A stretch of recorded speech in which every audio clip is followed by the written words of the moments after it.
I choose this human. The words hit the grand selection hall harder than any cannon ever could. For one suspended second, Ethan Cole thought he had misheard her. The air was too thin with perfume and ozone, too crowded with the metallic whisper of ceremonial banners shifting 40 feet overhead, too bright with gold-white light pouring down through the crystal dome. He stood at the back of the candidate line in a plain black service uniform with a grease mark still dark on one cuff, a maintenance badge clipped crooked at his chest, and the stale taste of station coffee lingering on his tongue. Men like him were not chosen in rooms like this. Men like him fixed coolant lines, crawled through access shafts barely 3 feet wide, and kept ancient orbital systems from failing when the people in silk and silver forgot such systems even existed. But Princess Lyra Vale had risen from her crescent throne, crossed past soldiers in polished armor, past heirs bred for war, past champions whose names were carved into academy stone, and stopped in front of him as if the rest of the galaxy had simply fallen out of focus. Ethan became aware of everything at once, the cold sheen of the floor under his boots, the distant vibration of the hall's gravity stabilizers, the faint citrus scent coming from the alien noblewoman standing close enough now that he could see the pale blue shimmer beneath her skin, like moonlight trapped under ice. She was taller than he expected, maybe 6'2" in her formal heels, her midnight blue robes threaded with silver that caught the light every time she breathed. Her eyes were not soft. They were steady, ancient-looking despite her youth, and fixed on him with a certainty that made his pulse stumble. Around them, silence cracked. A murmur rolled outward first, then sharpened into disbelief. Ethan heard one of the war delegates laugh under his breath. Someone near the front said there had to be an error. Another voice, older and colder, called it an insult to custom. Ethan did not move. He could not. Every instinct in him screamed that this was some kind of ceremonial mistake, the sort that got corrected quickly and publicly while the wrong person stood there wishing the floor would open. He had spent the morning repairing a filtration relay in the lower ring, spent an hour arguing with security just to be allowed inside the hall, and spent the last 15 minutes trying not to draw attention to himself among giants. Now the most watched woman in the known systems was standing before him with one hand lightly lifted, waiting. Ethan glanced past her at the rows of decorated contenders. Kalar Thane, the favorite, stood like a carved monument in dark armor, jaw tight, eyes unreadable. The others looked offended in different ways, some amused, some furious, some simply confused that kindness could walk into a contest built for strength and be mistaken for worth. Ethan swallowed. His throat felt dry as dust. "Princess," he said quietly, because it was the only word his mind could reach, and even that sounded too small for the room. Lyra's expression did not change, but something gentler passed through her gaze, there and gone like starlight through cloud. "Not a mistake," she said, and now the hall really did erupt. The sound that followed was not loud at first. It was worse than loud. It was the low, rippling sound of thousands of important people realizing the world had tilted beneath their feet. Ethan felt it move through the hall like a pressure wave, brushing the back of his neck, sliding under his collar, tightening every muscle in his body. Then the voices came, layered and sharp. Some came from the upper galleries where nobles leaned forward behind translucent screens. Others rose from the candidate floor, where decorated warriors in polished ceremonial armor stood in rigid rows, their medals catching the dome light in cold flashes. An official in white and silver robes stepped out from the council dais, his long fingers clasped behind his back so tightly that even from 30 feet away Ethan could see the strain in them. "Princess Lyra Vale," he said, each word clipped and formal, "the selection must proceed according to recognized standards." Lyra did not turn. She kept her eyes on Ethan, and that was somehow the strangest part of all. The entire hall was calling for correction, tradition, order, and she looked at him as if the noise belonged to another planet. "It is proceeding," she replied. Her voice was calm, but it carried to the ceiling without effort. "I have made my choice." A bitter laugh came from somewhere to Ethan's left. He did not need to look to know it was Kalar Thane. The man had the kind of presence that filled space even in silence, broad shoulders, dark formal plating, the posture of someone who had never once expected the universe to deny him anything. With respect, Kaler said, though no respect lived in the words, you have pointed at a maintenance worker. A few of the delegates smiled at that. Ethan felt heat rise in his face. Maintenance worker.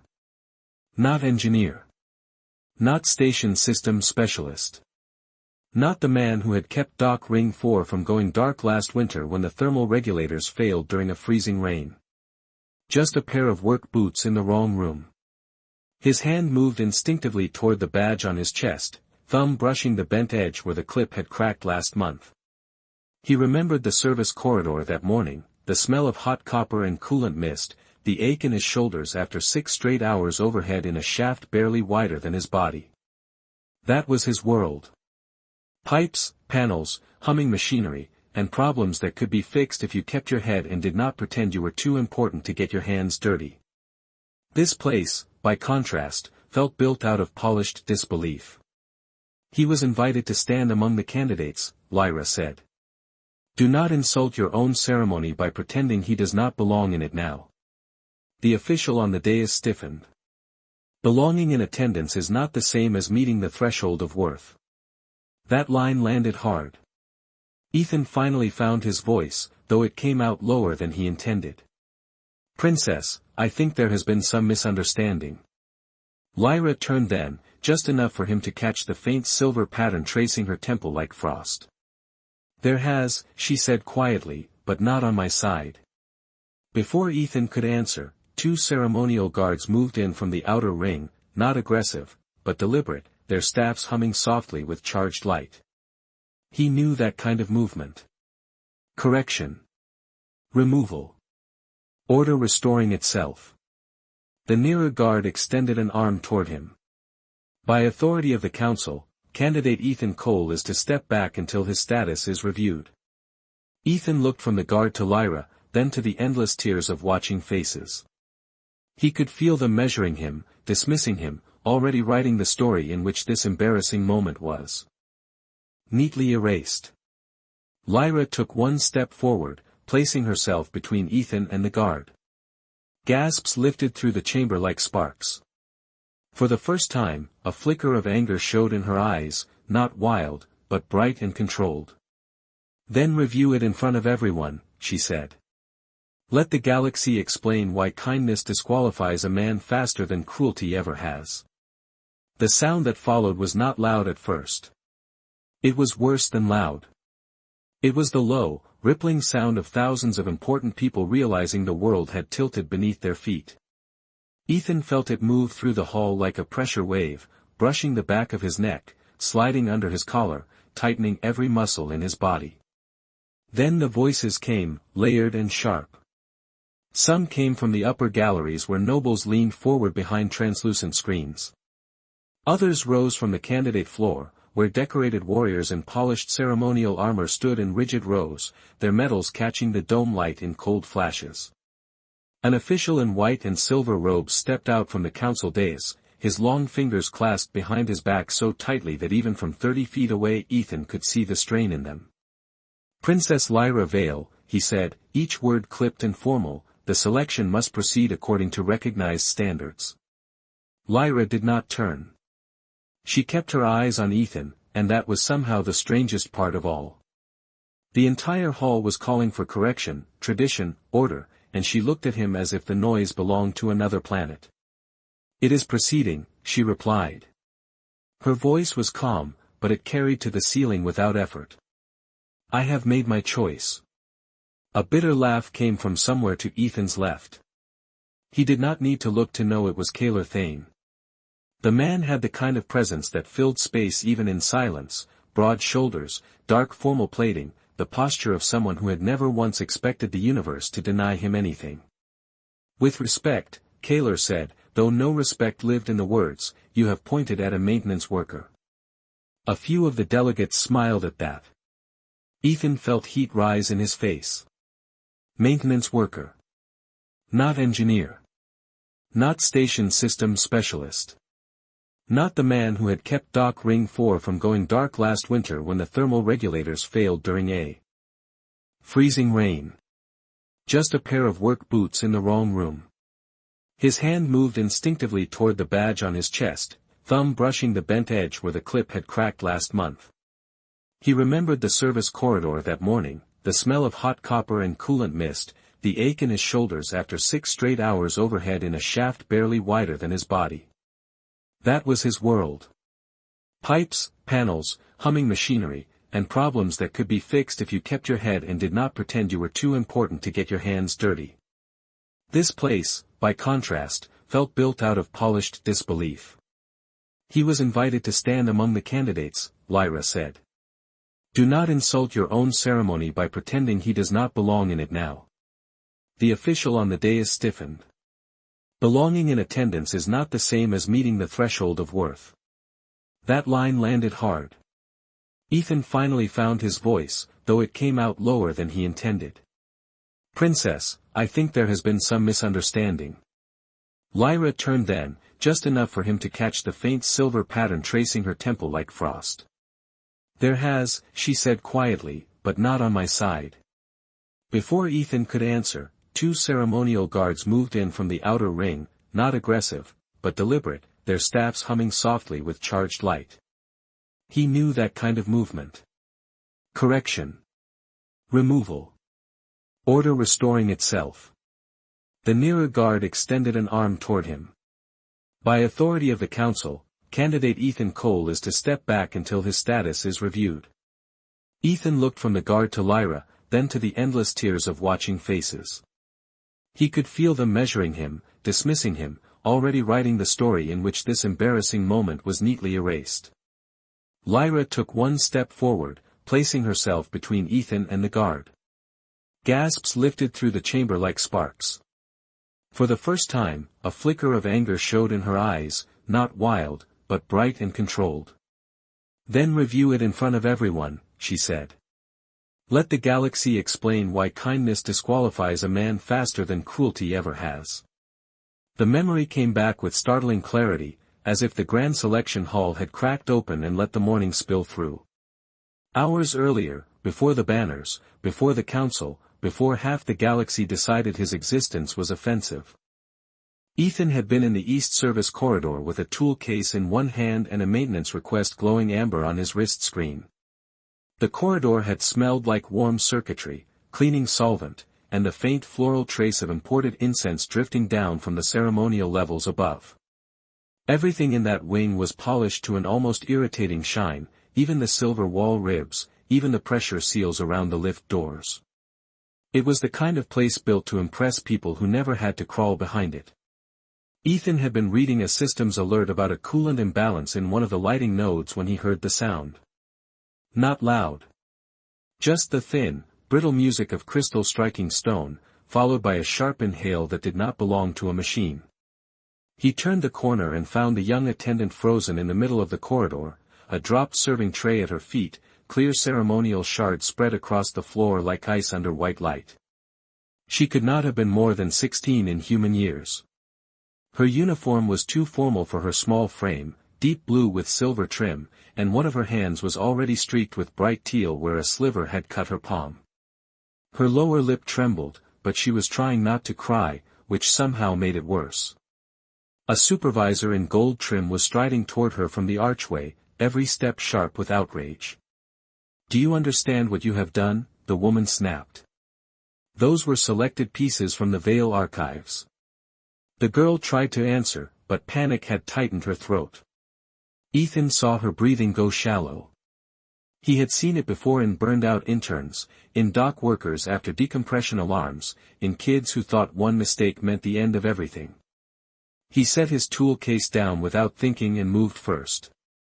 Easy, he said, kneeling beside the shattered tray. Look at me, not the glass. The supervisor stopped short as if the sight offended her more than the broken crystal.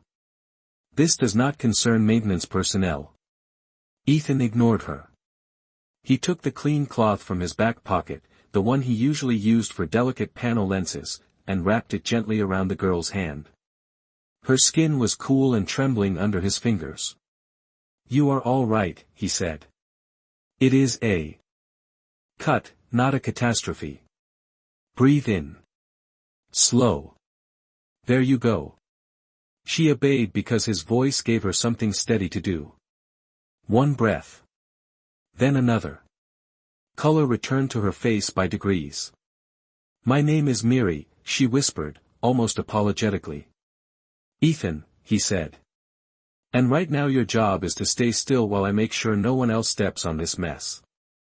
Only then did he glance up at the supervisor. You can report me if you want. Tell them I interfered with sacred fragments and delayed your schedule by 2 minutes and 30 seconds. But she is bleeding, and you are still talking about silverware. The woman stared at him with cold disbelief. Somewhere above the corridor, on the shadowed overlook where the service level opened to a private observation balcony, fabric stirred. Ethan had felt it then, that almost invisible shift in the air, and looked up just long enough to catch the outline of a tall figure in midnight blue standing perfectly still behind the hanging silver banners. He had not seen her face. He had only felt the weight of attention, calm and unmistakable, resting on the moment as if it mattered.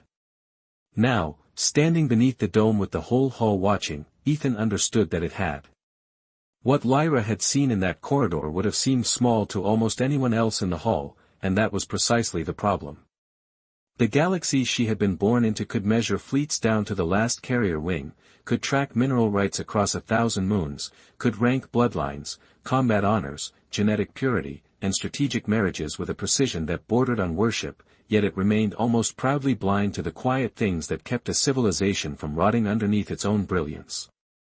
The veiled dominion did not raise its heirs to look for gentleness. It raised them to identify leverage. From childhood, Lyra had been taught that every room contained an axis of power and that the first duty of a ruler was to find it before someone else did.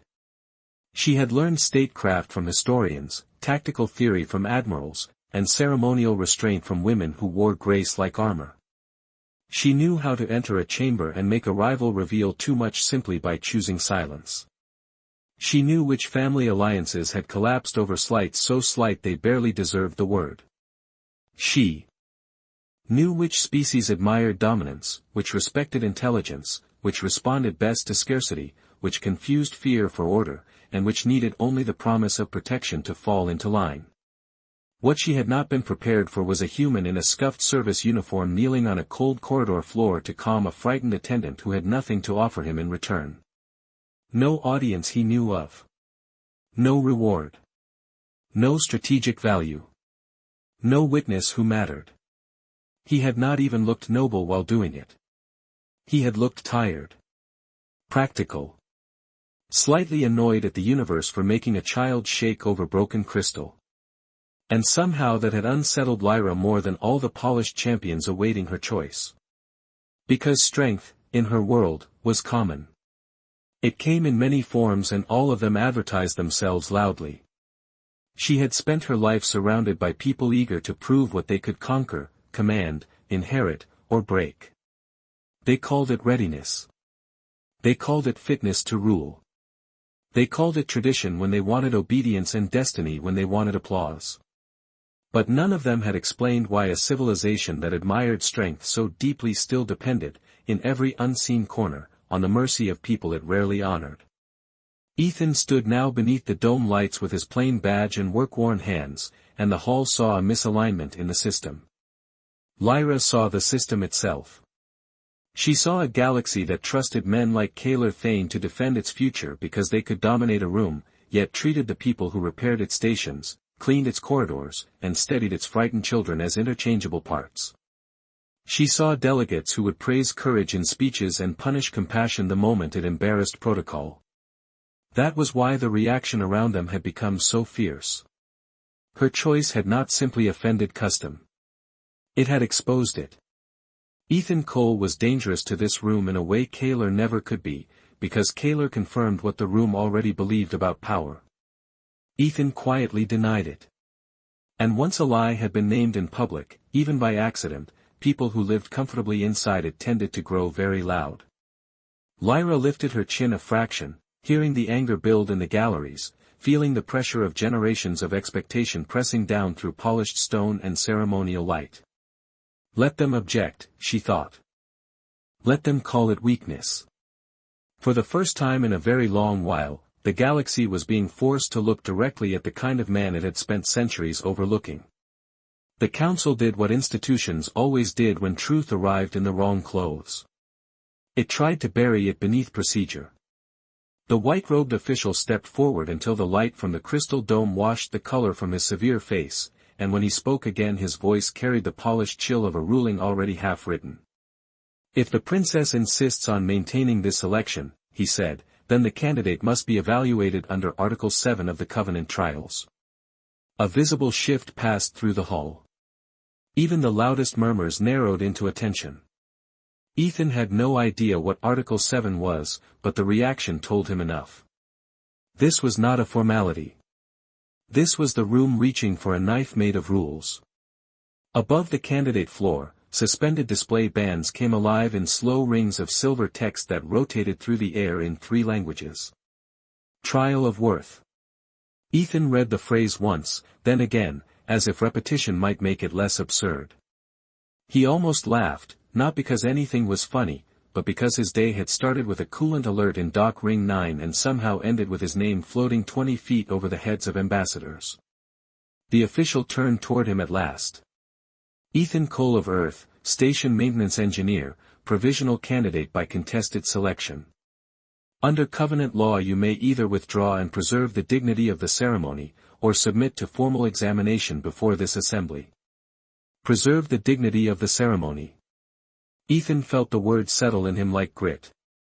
The dignity of the ceremony had apparently survived generations of vanity, cruelty, and arranged power, but might collapse under the weight of one human with oil under his fingernails.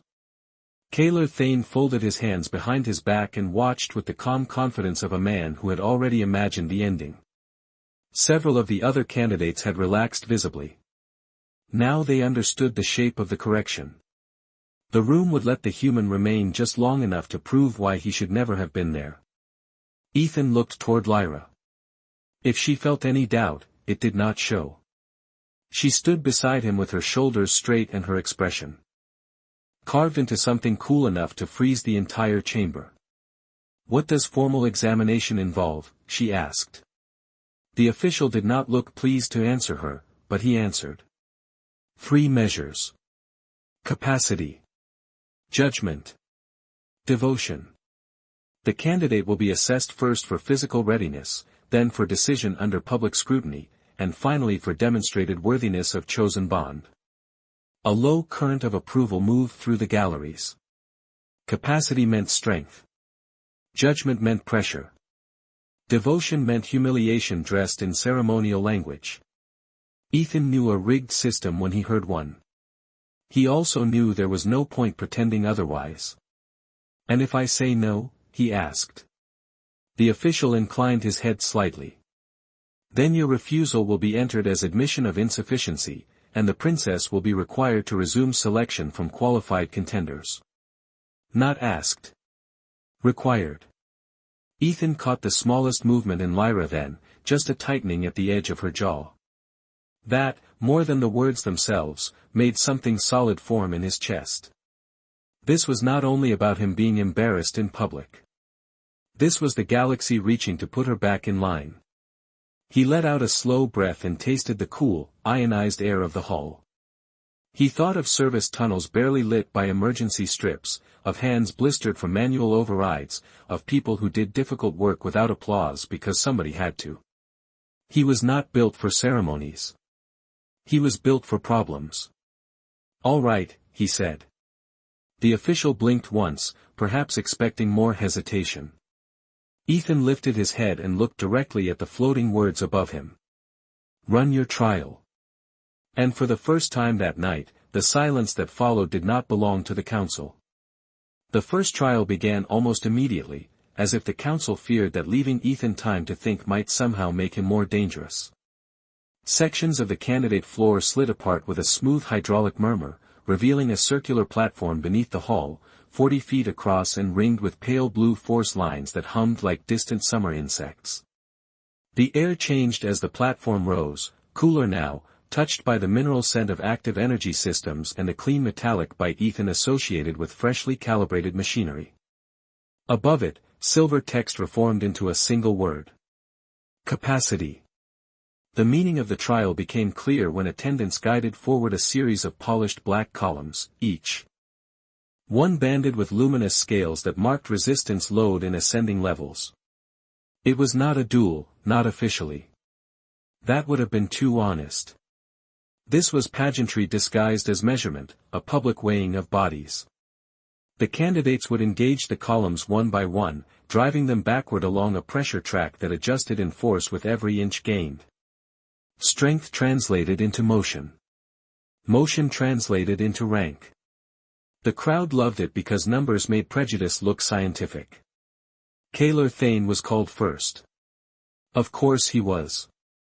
He stepped onto the platform to a low wave of approval that rolled down from the upper galleries like thunder too distant to be threatening.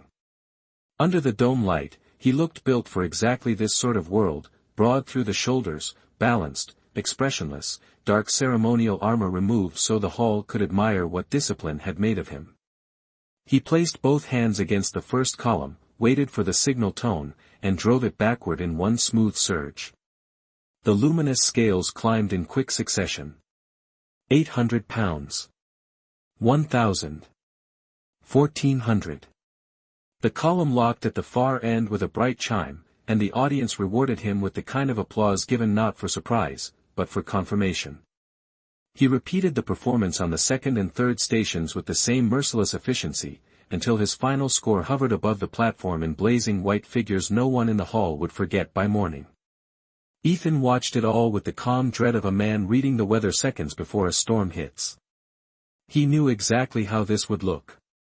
He was 6 feet tall, lean from years of ladder rungs, maintenance shafts, and hand tools, strong in the way work makes a person strong, but not built to impress an empire that worshipped spectacle. When his name was called, the silence had a different quality than before. Not hostile. Curious. Like people leaning over a railing to see whether an object would float or sink. Ethan stepped onto the platform in his plain black uniform, sleeves rolled once at the wrist, the grease mark still there on his cuff as if it had stubbornly decided to remain the truest badge in the room. The first column felt cold against his palms. He could sense the load regulators inside it, the subtle vibration of synchronized locks, the even distribution of resistance through the track bed. Typical. Beautiful engineering in service of a stupid idea. The tone sounded. Ethan pushed. The column moved, but only by degrees, the luminous scales climbing slower now, 200 pounds, then 3, then 4, his boots braced hard against the platform while muscle and breath and will gathered into one narrowing line. He got it farther than some had clearly expected, far enough to force the galleries into silence, but nowhere near Kaler. By the second station his shoulders burned.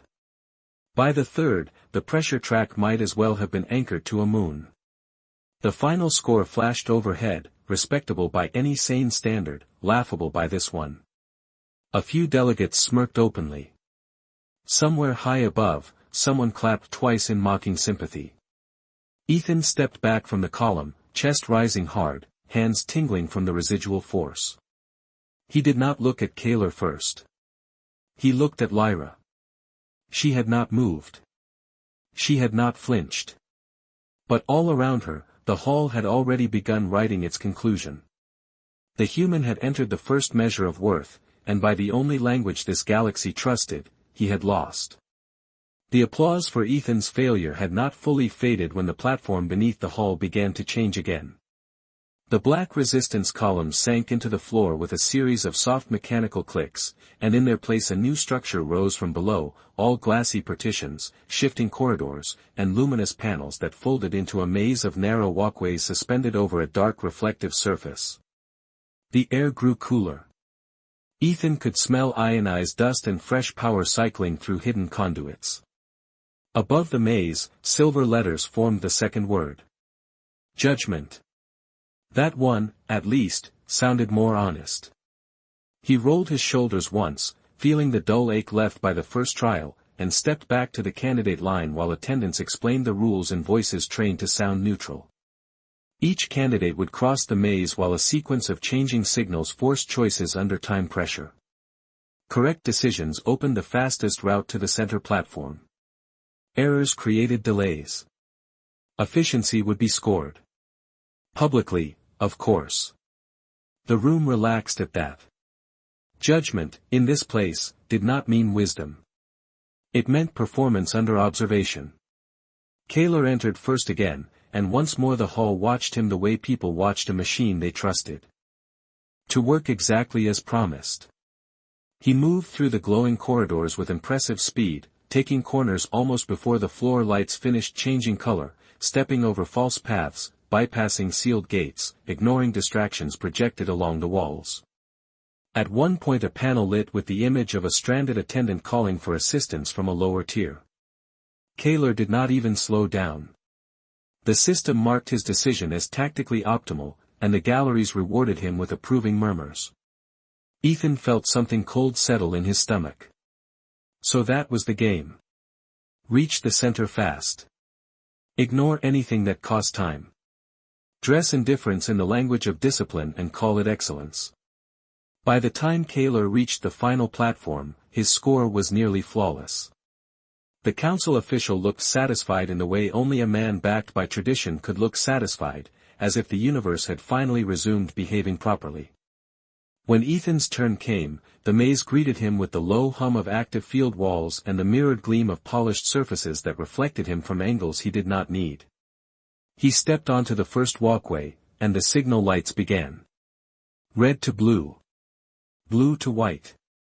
White meant left, according to the rules projected above. He took the left corridor, then ducked through a narrowing passage as a transparent barrier sealed behind him with a hiss. The system moved fast, but not too fast for someone used to reading failing equipment under pressure. Ethan saw patterns in the timing, heard the slight delay in one relay gate before it shifted, noticed which floor panels brightened a fraction of a second before the route changed. He made good time. Better than the room had expected.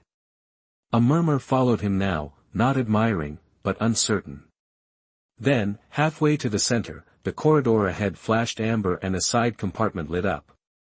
Inside, one of the lesser candidates, a broad-shouldered Korean male named Tarek, had misjudged a timing sequence and become trapped behind a half-sealed field partition. He was not in danger, not exactly, but the locking cycle had pinned his path and the timer above Ethan's own route was falling fast. A voice from the overhead system announced that the candidate could continue forward without penalty. The optimal choice was obvious. The room expected him to take it. Ethan stopped anyway. Through the transparent field he could see Tarek bracing both hands against the edge of the partition, jaw tight with frustration. The release panel on his side had gone dark, but Ethan recognized the manual override seam immediately, a thin break in the casing no noble would ever notice and any station tech would spot in a heartbeat. He dropped to one knee, slid his fingers into the recessed grip, and forced the panel open. The smell of heated circuitry puffed into the corridor. "Push when I tell you," Ethan said. Tarek stared at him as if kindness in the middle of a trial was some exotic form of insanity. "You will lose points," he said. Ethan found the emergency lever, felt the resistance bite into his palm, and gave it a sharp pull. The field partition flickered. "Then try not to make it a complete waste," he said. Tarek shoved, the barrier released, and the larger man stumbled free just as Ethan's route timer dropped into its final seconds. The center platform was still ahead, glowing white at the heart of the maze, but the hall had already seen the choice. For the first time all night, the silence that followed him was not mocking. It was confused. By the time Ethan stepped off the maze platform, the hall no longer sounded certain of itself. The official score still hung above the suspended walkways in clean white numerals, and by those numerals Kaler remained comfortably ahead, but the second trial had done something numbers could not contain. Ethan had reached the center late. He had lost efficiency points. He had disrupted the perfect rhythm of the exercise. And somehow the room seemed less satisfied than it had been after his first defeat. Tarek, the candidate he had pulled free, stood near the outer ring with his broad chest still rising hard from exertion, staring at Ethan with the unsettled expression of a man who had expected rivalry and been handed grace instead. No one applauded this time. A few delegates attempted to recover the old tone, murmuring about emotional thinking and compromised instincts, yet their voices carried less weight now, as if the hall itself had heard the weakness in them.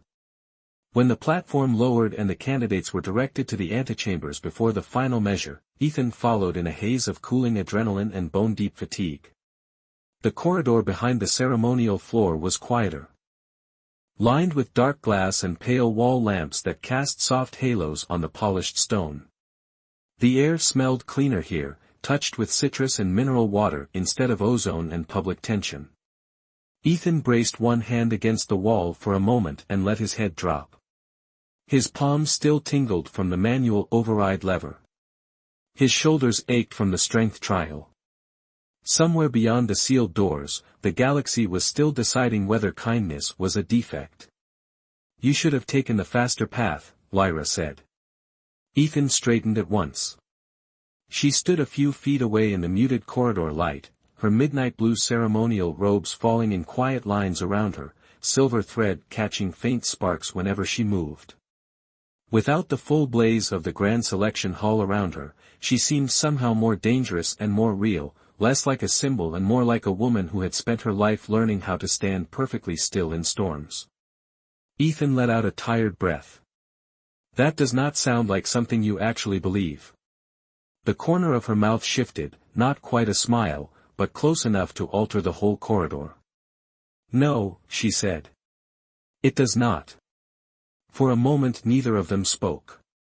Ethan became aware of the soft drip of condensation somewhere behind the wall paneling, the distant hum of transport lifts, the faint fragrance rising from her skin, cool and bright like rain falling on stone warmed all day by sunlight. You knew what they wanted, she said at last. They wanted speed. Detachment. Proof that you could place the objective above the person standing in your way. Ethan rubbed at the back of his neck.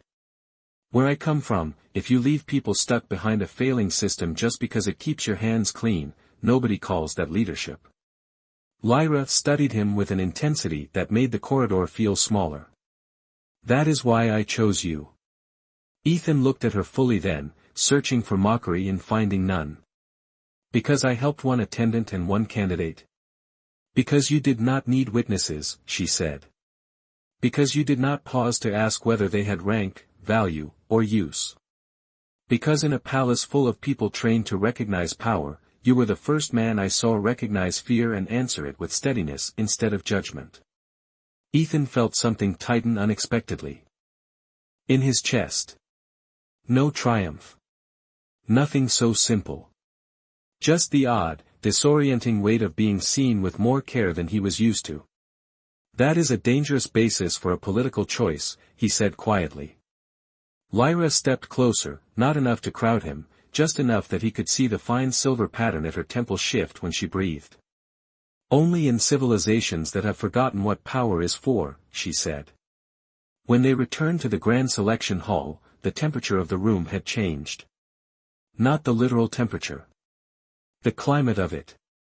Before, the delegates had reacted with outrage sharpened by certainty, convinced the trials would restore the familiar order. Now the certainty was gone, and in its place sat something meaner. Ethan felt it before he fully saw it in the stiff backs of the council members, in the clipped whispers moving through the gallery tiers, in the way several attendants kept their heads lowered as if they had learned that being noticed tonight was dangerous. The crystal dome above still burned with white and silver light, but the beauty of it had grown brittle. The final trial chamber rose from beneath the floor with a slower motion than the first two, not a maze this time, not a test of visible strength, but a circular dais surrounded by concentric rings of transparent panels. Each panel carried shifting scenes, records, testimony extracts, public contracts, strategic maps, and emergency simulations.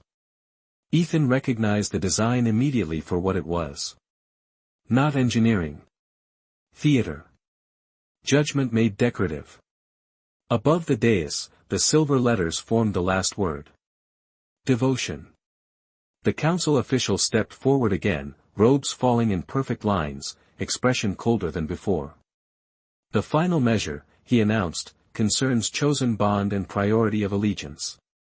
A worthy consort candidate must demonstrate that when duty divides the heart, duty prevails. Ethan did not like the phrasing of that. Neither, apparently, did Lyra.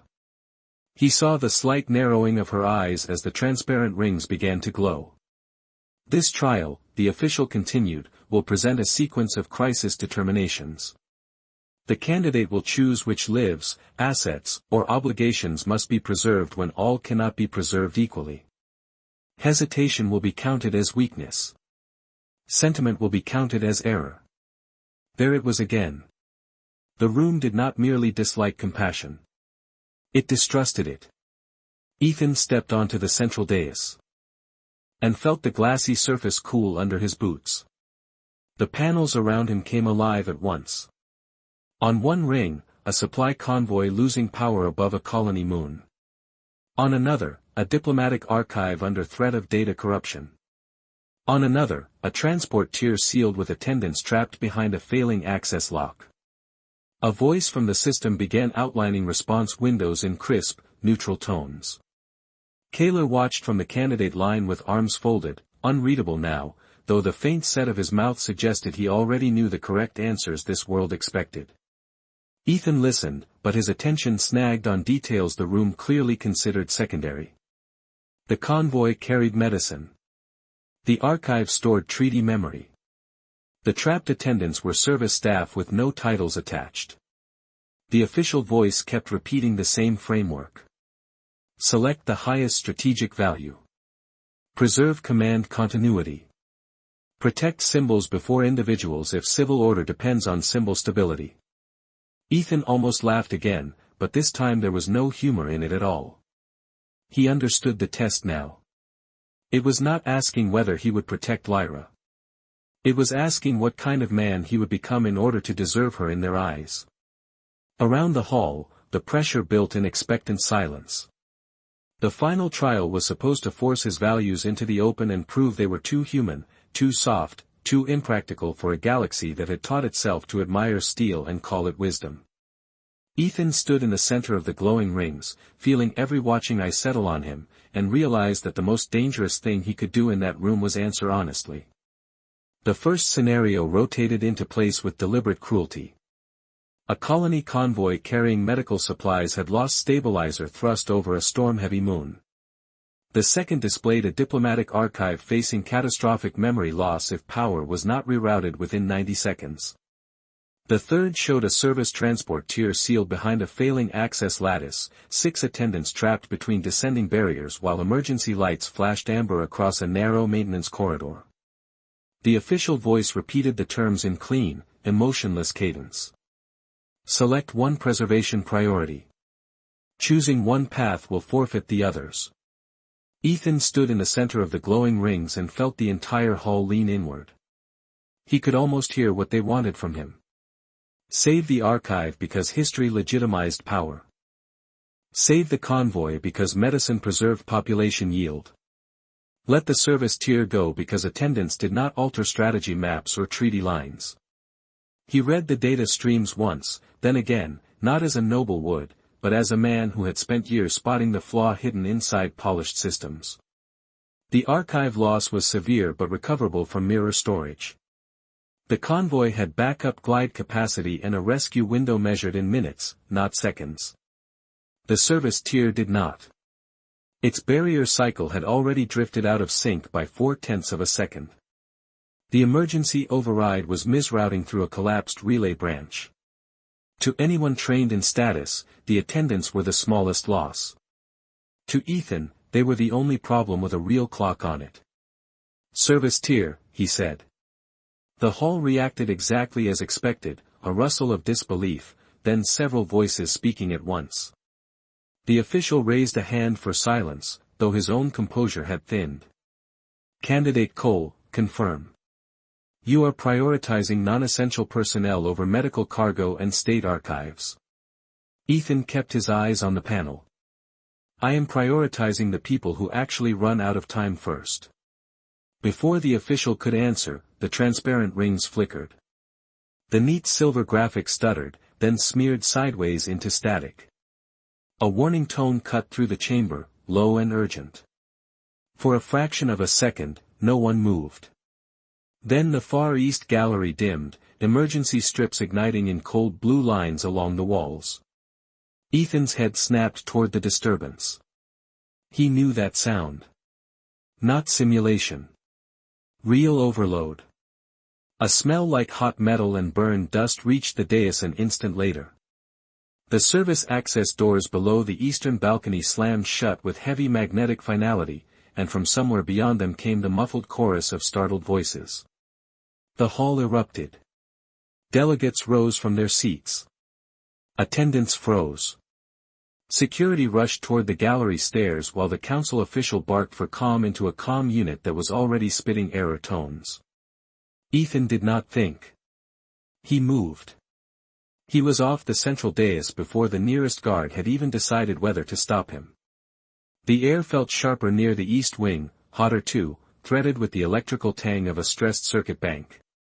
Ahead of him, one of the suspended support panels had dropped halfway across the service corridor entrance, trapping several attendants. On the other side. Through the narrow gap he caught flashes of blue uniform trim and terrified faces in strobing emergency light. Miri was among them. Lyra's private guard shouted that the princess must be secured immediately. Another officer pointed toward an upper access bridge where a shadowed figure had just disappeared behind the maintenance shutters, almost certainly the source of the sabotage. Ethan saw both options at once. Chase the saboteur and prove the kind of ruthless focus this galaxy respected, or turn toward the frightened staff pressed behind a failing barrier and lose whatever victory the trial still offered. He was already on one knee at the control housing before the choice had fully finished forming in anyone else's mind. Manual tools, he snapped, and when nobody moved fast enough, he tore open the maintenance plate with his bare hands, exposing a knot of overheated relays and a jammed release arm. Behind him, security boots pounded past toward the fleeing shadow. In front of him, 6 attendants waited in rising panic while the locking cycle counted down in harsh red numerals. Ethan reached into the heat, found the override by touch, and chose exactly the way Lyra knew he would. The override fought him for 3 hard seconds and then gave way with a sharp metallic snap that rang through the east gallery like a bell. The half-dropped barrier shuddered, paused, and lifted just enough for the trapped attendants to slip through one by one, their blue-trimmed uniforms flashing in the cold emergency light. Ethan reached in first for Miri because she was nearest and because her eyes had gone wide with the same frozen panic he remembered from the service corridor that morning. "Come on," he said, keeping his voice steady even while the exposed relay housing hissed hot air against his wrist. "Eyes on me. Small steps. You are fine." She obeyed at once, and the others followed, some trembling, some stunned, all of them looking as if they had expected the evening to end with polished ceremony and instead found themselves being pulled back into safety by the very man the hall had been trying to humiliate. Behind Ethan, security teams flooded the eastern stairs, their boots striking the stone in urgent rhythm as they chased the figure who had triggered the failure. But even as they ran past, more and more eyes in the chamber fixed on the smaller scene unfolding at floor level. Not the hunt. The choice. The princess herself had turned from her protective ring of guards and crossed half the gallery before anyone could stop her. The silver thread in her dark robes caught the emergency lights like moving starlight as she came to a stop beside Ethan and the attendants huddled near the wall. "Is everyone clear?" she asked. It was not a royal question. It was the first question any ruler should ask and too few ever did. Ethan nodded once, still half inside the open maintenance panel, fingers blackened with relay dust, chest rising hard. "They are clear," he said. The emergency system stabilized a moment later.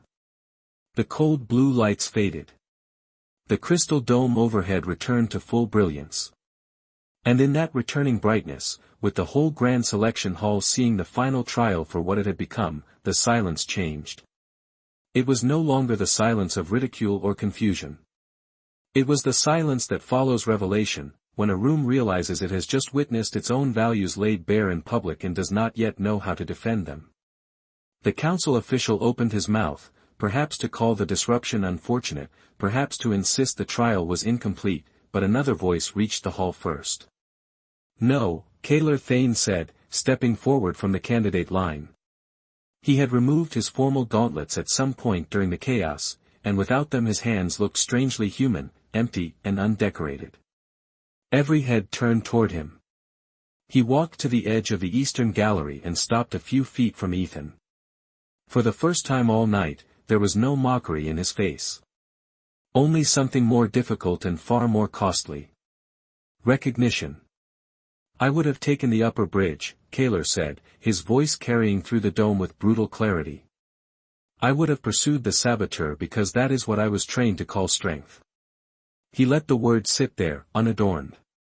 He chose the people who could not command a room, could not repay him, and could not improve his standing. "I have won every measure this hall respects." Yet tonight the only man who understood what duty meant was him. A current moved through the chamber, sharp and disbelieving, as if the floor itself had shifted under centuries of certainty. Then Kaler did something no one expected.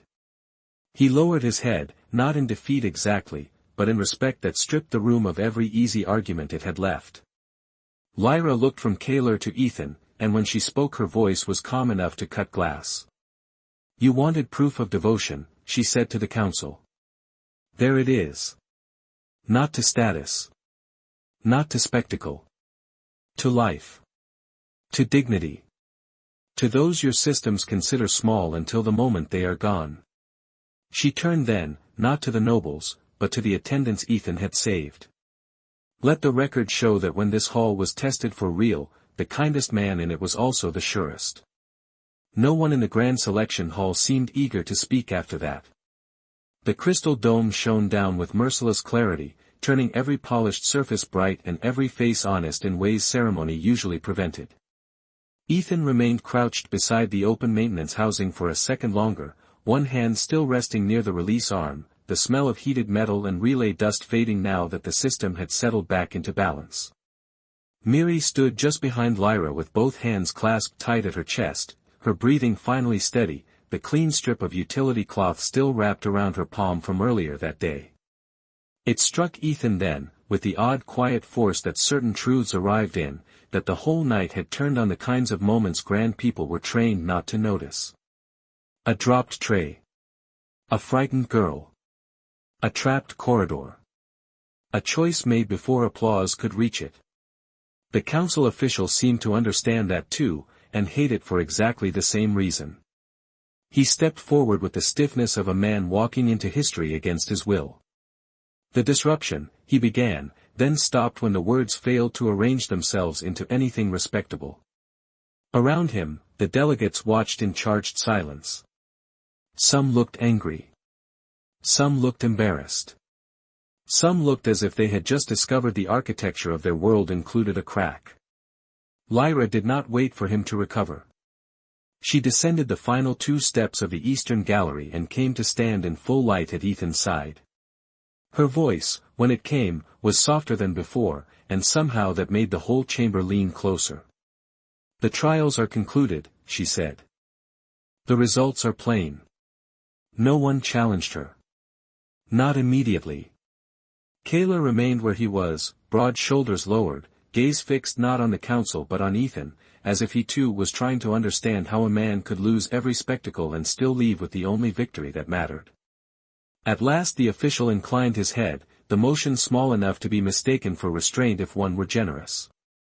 "Then let the record show," he said, each word sounding extracted rather than chosen, "that the contested candidate has satisfied the covenant under extraordinary review." A murmur moved through the galleries, but it did not become protest. The room was too tired now, too exposed. Tradition could survive many things. It struggled more with being made ridiculous.